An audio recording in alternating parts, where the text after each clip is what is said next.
Good day everyone, and Creative Carpentry here, and today we are going to show you how to build this barn door that you see here.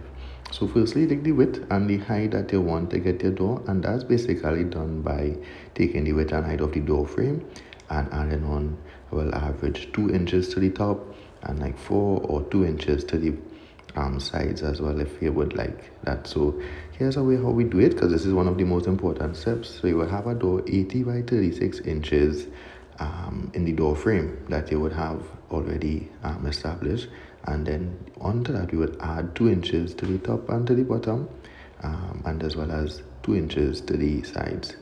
Then you want to get the size that you want to order the glass, as well as what size you want to cut the middle panels from, the wood panels. So that would be the door width, which would be 838 minus 8 inches for the side panels that you would have had, plus 3/4 inches to account for the grooves that you will make. And fairly simple. You order your wood from the lumber yard, see the strips planed already, and then you cut it into 4-inch strips for the side rails. Right, you cut each strip 4 inches wide, and then that's the side. So that's why 4 and 4 is 8. We would add up that, and then now for the middle rails, which we have, we would square the ends, and then we would cut that to the measurements that we would get for the middle rail, which is 8.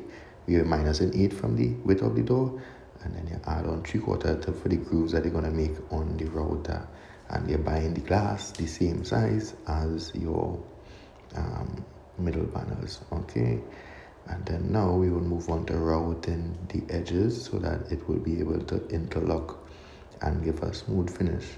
So here we have a router table. We have in the next video where we will show you guys how we made this router table, but for now this is the router table we have, and we're making the tongue, as well as we would make the grooves, which will be on the side rails, and to account to take in the glass and to make the grooves.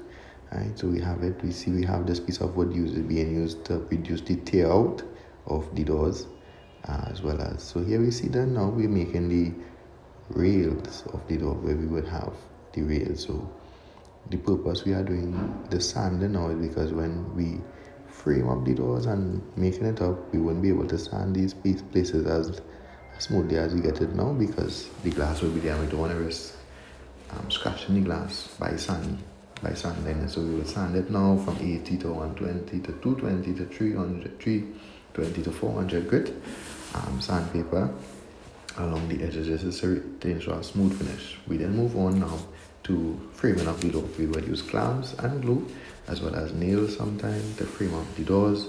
And here we see we installing the glass and wood panels in the middle into it, and we would use rubber mallet hammers. Again, we would use the clamps to ensure it doesn't break apart and stuff like that. When it's done, we then move on to filling the doors in the spaces that we would have gotten, sanding it down, and filling it again and sanding it just to get it as smooth as possible, and to ensure the best finish when we're painting, which is what we have now. We would paint these doors with Sherwin-Williams paint gallery series, or we could use car paint. It's up to you what you want to use. We also saw a video where we make this rack that we have the doors to paint them on. It's a very simple rack, but it works really well. So you cover the doors with newspaper where you don't want to get on the glass paint, and you paint the whole doors. Then after, as you can see here, we're going to have the door standing, and we're going to then remove the newspaper and clean it up. We'll use things like, if you have other places you need to touch up with the brush and stuff like that. And that's basically the process of making a barn door. We have other videos where we would show you guys the installation of these doors. We're going to show the installation of the handles, the installation of the tracks, as you see here. More in-depth videos as well of how to make the barn doors, but this is our first video. So make sure to like, subscribe, and share this video. From Creative Carpentry to you all, we wish you a great day, and tune back in for our next video. Thank you.